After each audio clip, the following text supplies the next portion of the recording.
ஆன்மீக அன்பர்களுக்கு அன்பு கலந்த வணக்கம். காலையில் எழுந்ததும் முதல் வேலையாக சமையல் கட்டில் நுழையும் பொழுது நல்ல ஒரு நேர்மறை ஆற்றல் இருக்க வேண்டும். அப்போதுதான் அந்த நாள் முழுவதும் உற்சாகத்துடன் செயலாற்ற முடியும். சமையலறை என்பது மகாலட்சுமியும் அன்னபூர்ணியும் வாசம் செய்யும் இடமாக சாஸ்திரங்கள் குறிப்பிடுகிறது. அதனால்தான் வீட்டில் மற்ற அறைகளை காட்டிலும் சமையலறை சுத்தமாக இருந்தால் அந்த வீடு செல்வ செழிப்புடன் இருக்கும் என்று கூறப்படுகிறது. அந்த வகையில் சமையலறையில் நீங்கள் கட்டாயம் வைக்கக்கூடாத 5 பொருட்கள் என்ன, இவற்றை வைப்பதால் தரித்திரம் ஏற்படுகிறதா என்பதை பற்றிதான் இந்த பதிவு மூலம் தெரிந்து கொள்ளப் போகிறோம். ஒவ்வொரு முறையும் சமையல் ஆரம்பிக்கும் பொழுதும் அடுப்பை அன்னபூரணி தாயாக நினைத்துவிட்டு தொட்டு கும்பிட்டு ஆரம்பிக்கலாம். இதனால் உங்கள் வீட்டில் எப்பொழுதும் அன்னம் குறை ஏற்படாது. மேலும் அரிசி அளக்கும் அளவையில் மட்டுமே அரிசியை அளந்து போட வேண்டும்.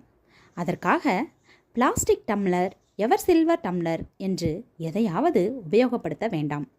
அரிசி அளக்கும் படி அளவையிலும் அன்னபூரணி இருக்கிறாள். எப்பொழுதும் அன்னத்தை வீணாக்காமல் இருக்க அளவை சரியாக அளந்து போட வேண்டும். நீங்கள் ஒரு நாள் முழுவதும் சமையல் செய்யும் கழிவுகளை அப்படியே சமையலறையில் வைத்திருக்க கூடாது. இது தரித்திரத்தை ஏற்படுத்தும். மேலும் ஆரோக்கிய ரீதியான பாதிப்புகளையும் உண்டாக்கும். நிறைய பேருடைய வீட்டில் குப்பை தொட்டி சமையலறையில்தான் இருக்கும். இது முற்றிலும் தவறான ஒரு செயலாகும். குப்பை தொட்டி எப்பொழுதும் வெளியில்தான் வைத்திருக்க வேண்டும். சமையல் செய்யும் பொழுது அப்போதைய கழிவுகளை அப்போதைக்கே ஒரு பாத்திரத்தில் சேகரித்து உடனே அப்புறப்படுத்திவிட வேண்டும்.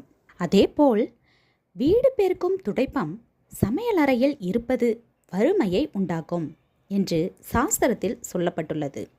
துடைப்பத்தை கூட பெரும்பாலும் சமையலறையில் வைப்பவர்கள் இருக்கிறார்கள்.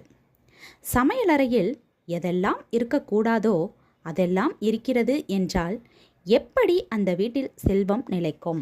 சமையலறையில் மருத்துவம் சார்ந்த மருந்துகள் எதுவும் வைத்திருக்க கூடாது. சமையலறையில் இயற்கையாகவே கிடைக்கும் மருந்து பொருட்களுக்கு இடையே செயற்கை மருந்து மாத்திரைகள் இருப்பது ஒரு விதமான எதிர்மறை ஆற்றலை ஏற்படுத்தும். மருந்து மாத்திரைகளை படுக்கை அறையில் வைக்கலாம். சமையலறையில் வைத்துக்கொள்வது தவிர்ப்பது மிகவும் நல்லது. வீட்டில் எப்படி உடைந்த கண்ணாடி பொருள் இருக்கக்கூடாது என்று கூறப்படுகிறதோ அதேபோல சமையலறையில் உடைந்த பாத்திரங்கள் எப்பொழுதும் வைத்திருக்கக்கூடாது. நாம் அடிக்கடி உபயோகிக்கும் கண்ணாடி பொருட்கள், பீங்கான் பொருட்கள் அல்லது உடையக்கூடிய எந்த வகை சமையல் பொருட்களாக இருந்தாலும் அதனை உடனே அப்புறப்படுத்திவிட வேண்டும்.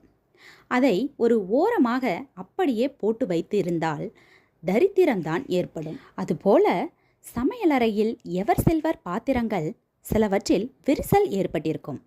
விரிசல் விழுந்த எவர் சில்வர் பாத்திரங்களை சமையல் அறையிலிருந்து வெளியேற்றி விடுங்கள்.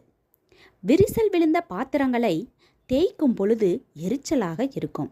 அது மட்டுமில்லாமல் விரிசல் விழுந்த பாத்திரங்களை சமையலறையில் வைத்திருப்பது தரித்திரத்தையும் உண்டாக்கும்.